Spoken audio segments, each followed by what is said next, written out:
বাবা আমি কখন মারা যাবো তার আমার কোনো ঠিক নেই বাবা। আমি কি করবো না করবো আমি বলতেই পারি না বাবা। সাহায্য দেওয়ার কোনো কেউ নাই আমার। আপনি এই যে রিক্সা আর চালান কষ্ট করে কেমনে খান? আমার খুব কষ্ট বাবা। একটা স্যাপ নিয়ে আনি বলে আমার গাটাও আমি ধুয়ে নিজেই নিয়ে পারি না আমি বাবা। আসসালামু আলাইকুম। আসলে আমি সকালবেলা পাম্প থেকে পানি আনতে চাই, খাবার পানি, আমাদের বাসার পাশেই।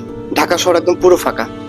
তো পানি আনতে গেছিলাম, তো গিয়ে পানির তো ওজন অনেক বেশি, 5 লিটার দুইটা আমি রিক্সায় করে আনার জন্য এই চাচাকে আমি ডাকলাম যে চাচা বাসায় দিয়ে আসেন। তো উনি রিক্সা চালায়া এই দুটা পানির বোতল সহ আমাকে নামাই দিছে বাসার সামনে, একটু উঁচু নিচু ছিল।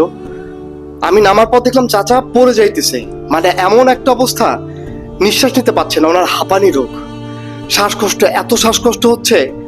সাথে সাথে আমি চাচাকে বাসায় নিয়ে আসলাম, বাসায় নিয়ে বসাইলাম। আমার ইনহেলার ছিল, আমারও হাঁপানি, আমি কষ্টটা বুঝি।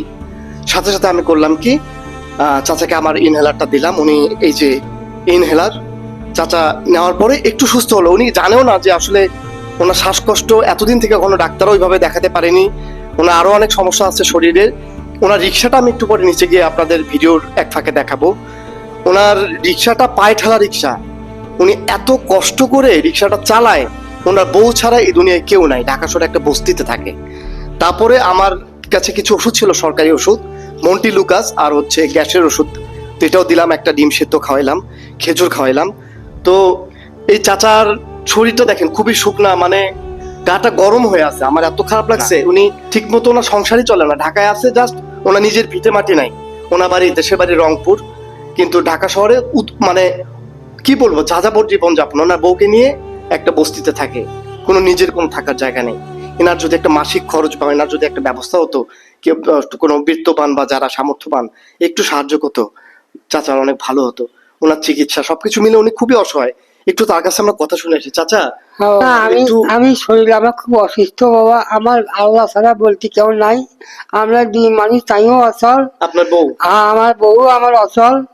আমরা খুব কষ্ট দুঃখ করে খাই, ঘর নাই বাড়ি নাই, অনেক টেনশনে আছি বাবা। বাবা আমি কখন মারা যাবো তার আমার কোনো ঠিক নেই বাবা। আমি কি করবো না করবো আমি বলতেই পারি না বাবা। সাহায্য দেওয়ার কোনো কেউ নাই আমার।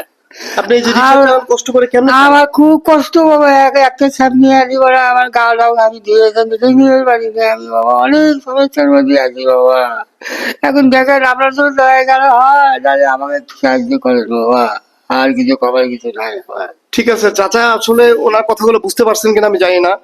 উনি আসলে আহ এমন জীবনযাপন করতেছে, ওনার আসলে বউ ছাড়া, ওনার বউ অচল, খুবই কষ্ট করে, ঢাকা শহরে পড়ে আছে একটা বস্তিতে, কোনো ঈদ নাই, কোনো খাবার নাই ভালো। আমার আসলে ওরকম সামর্থ্যও নাই। তো আপনাদের কাছে দৃষ্টি আকর্ষণ করতেছে, আপনারা যদি মনে করেন এই চাচার জন্য কিছু সাহায্য পাঠাবেন, ওনার নাম্বার, বিকাশ নাম্বার আমি ভিডিওতে দিয়ে দেবো, ওনার বিকাশ নাম্বারে টাকাটা পাঠিয়ে দিবেন।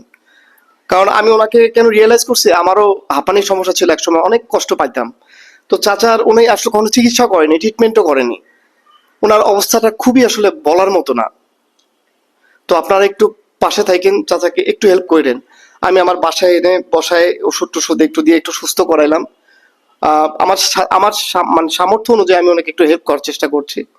আপনারা পারলে ওনার পাশে থাকার চেষ্টা করবেন একটু, ওনার জন্য যদি মনে হয় ওনার বিকাশ নাম্বার আপনারা সাহায্য পাঠাবেন। কালকে ঈদ, সো সবাই ভালো থাকবেন, ঈদ মুবারক।